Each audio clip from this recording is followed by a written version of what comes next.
Crime reporters TV ન્યૂઝમાં આપનું સ્વાગત છે। નસવાડીના ખાનગી ચિકિત્સાલય બહાર અંધશ્રદ્ધાનું ગર્વ પ્રદર્શન, મૃતકના આત્માને કબજે લેવા ભુવાએ કરી પૂજા વિધિ। છોટા ઉદેપુર જિલ્લાના નસવાડી ખાતે અંધશ્રદ્ધાનો એક અત્યંત ચોંકાવનારો કિસ્સો પ્રકાશમાં આવ્યો છે। પ્રાપ્ત માહિતી અનુસાર નસવાડી સ્થિત એક ખાનગી ચિકિત્સાલયમાં સારવાર લઈ રહેલા એક બીમાર વ્યક્તિનું દુઃખદ અવસાન થયું હતું।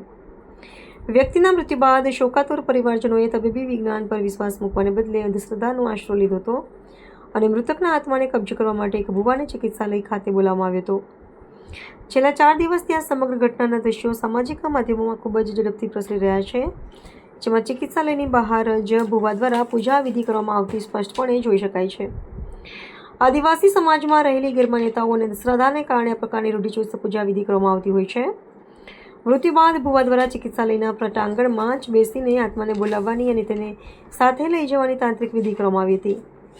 આ પ્રથા પાછળ પરિવારજનોની એવી માન્યતા રહી છે કે આ રીતે પૂજા કરવાથી મૃતકનો જીવ કાયમી ધોરણે તેમની સાથે જ રહે છે।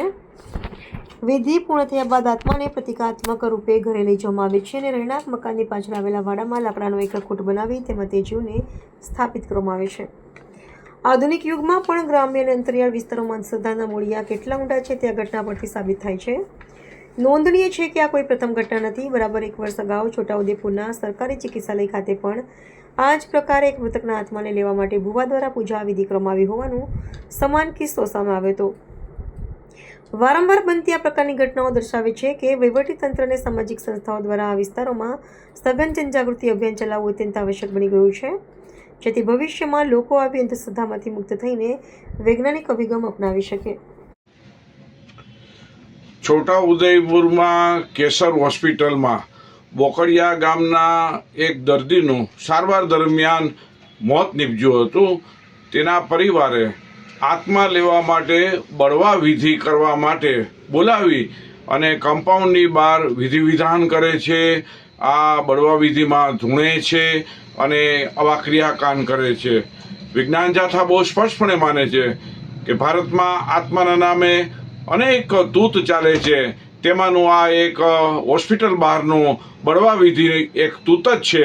આવા તૂતથી ભ્રમ ફેલાય છે, ભય ફેલાય છે અને માનસિક હાનિ પહોંચે છે।